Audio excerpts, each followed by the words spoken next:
ఒక poultry complex Badampudi village Unguturu మండలంలో birds చనిపోతున్నాయని చెప్పేసి కంప్లైంట్ వచ్చింది.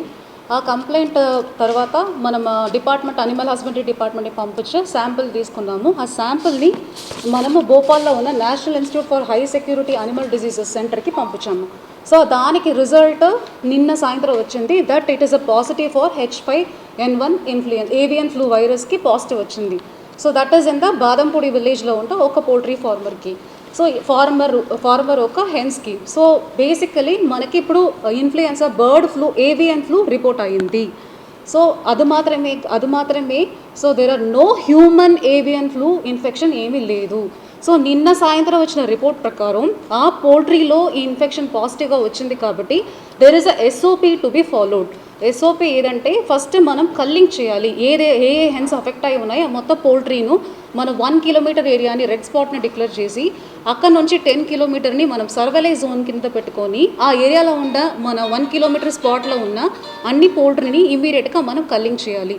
Culling means we have to kill them, we have to bury them, దానిపైన limes అంతా వేసేసి ఆ ఏరియాని సెక్యూర్ చేయాలి. సో ఆ పరిధిలో ఉన్న అన్ని షాప్లోని మనం ఇమీడియట్గా క్లోజ్ చేయాలి. అన్ని చికెన్ అండ్ ఎగ్ షాప్ని మనం క్లోజ్ చేయాలి. ఇది 1 కిలోమీటర్ రెడ్ స్పాట్కు ఉన్న ఒక ఇష్యూ, ఒక కేసు. తర్వాత అక్కడ చెక్ పోస్ట్ ఒకటి క్రియేట్ చేసుకొని ఎలాంటి పోల్ట్రీ అండ్ ఎగ్ సంబంధించిన ఐటము ఇన్వర్డ్ అవుట్వర్డ్ లేకుండా మనం చూసుకోవాలి. So next is the 10 kilometre surveillance. ఆ 10 కిలోమీటర్ సర్వైలెన్స్లో కూడా ఏమైనా ఇలాంటి ఇష్యూస్ రిపోర్ట్ అయిందా లేదా అని మనం కంటిన్యూస్గా మానిటర్ చేసుకోవాలి. ఇప్పుడు దీనికి సంబంధించిన ఈ కేసు మనకు రిపోర్ట్ అవ్వగానే ఎస్టర్డే అన్ని డిపార్ట్మెంట్ తోటి మన కోఆర్డినేషన్ మీటింగ్ పెట్టుకున్నాం. ఇందులో చాలా డిపార్ట్మెంట్ కూడా కాంట్రిబ్యూషన్ కూడా ఇంపార్టెంట్ అవుతుంది. సో మన ఫస్ట్ ఇమీడియట్గా అనిమల్ హస్బెండరీ డిపార్ట్మెంట్ చేయవలసిన కల్లింగ్ ప్రాసెస్ని మొదలుపెట్టాము. సో మనకు ఒక 20 టీమ్స్ ర్యాపిడ్ రెస్పాన్స్ టీమ్ అని ఒక 20 టీమ్స్ని ఫామ్ చేశాము. ఒక టీంలో 5 మెంబర్స్ ఉంటారు. వాళ్ళు దట్ 1 కిలోమీటర్ అండ్ 10 కిలోమీటర్ రేడియస్లో ఉన్న red spot and the surveillance జోన్ని వాళ్ళు మానిటర్ చేసుకోవాలి. కల్లింగ్ ప్రాసెస్ మొదలు పెట్టాలి. వాళ్ళకి కావాల్సిన PPE కిట్స్ కూడా మనకు సరిపోయిన ఉన్నాయి. సో PPE కిట్స్ ఇచ్చి N95 మాస్క్ ఇచ్చి ఆ కల్లింగ్ ప్రాసెస్ని ఇవాళ నుంచి మనం మొదలు పెడుతున్నాము. That is regarding that poultry which is reported. అది కాకుండా మనకు 24/7 control room animal husbandry department పెట్టి ఉన్నాము. ఎవరికైనా అలాంటి సస్పీషియస్గా డెత్ అవుతున్నాయి వాళ్ళ పోల్ట్రీలో తెలిస్తే ఇమీడియట్గా మాకు ఇన్ఫామ్ చేయమని కూడా కంట్రోల్ రూమ్ నెంబర్ కూడా మనం పెట్టడం జరిగింది. కంట్రోల్ రూమ్లో కూడా 24/7 మనం మానిటరింగ్ పెట్టాము.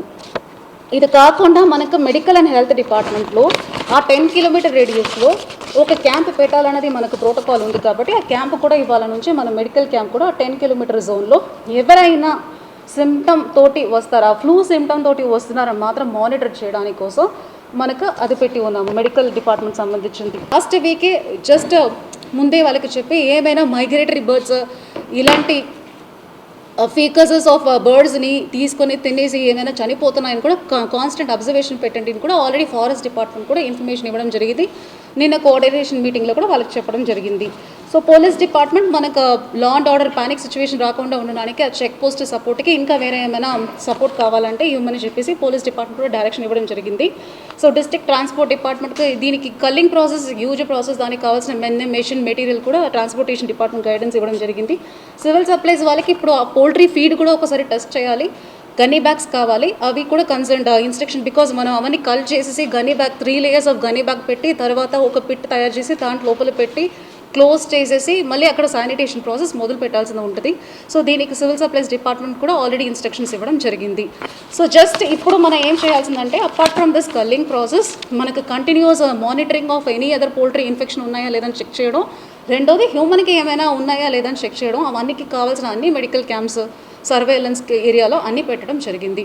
So DMHO already we have to get back on that. So ప్రస్తుతానికి ఇప్పుడు శాంపిల్ కలెక్ట్ చేయడం మళ్ళీ పంపించడం వరకే ఉంది. సో వీ విల్ ఏమైనా ఇన్ఫర్మేషన్ వచ్చినప్పుడు animal husbandry will report to you. దీని గురించి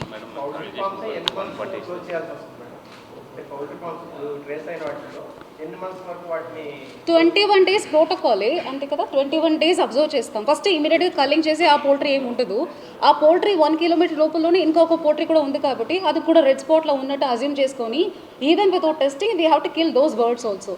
సో ఇప్పుడు మన ఈ ప్రాసెస్ 7 days ఉంటుంది. 21 days వరకే వీ విల్ బీ అబ్జర్వింగ్ ఆ చుట్టూ ఉన్న ఏరియాలో ఇంకా ఏమైనా స్ప్రెడ్ అయి ఉంటుంది. ఆ పోల్ట్రీ ఫామ్ బై డిఫాల్ట్ అన్నీ మనం కిల్ చేసి ఉంటాం కాబట్టి 21 days we will be observing. Please add to me if anything to be added. గత 20 సంవత్సరాలుగా దంత సమస్యలతో పాటు దవడ మరియు ముఖ సంబంధ సమస్యలకు చక్కని చికిత్సలు అందిస్తున్న శ్రీ రామకృష్ణ దంత వైద్యశాల, నరసింహారావుపేట, ఏలూరు.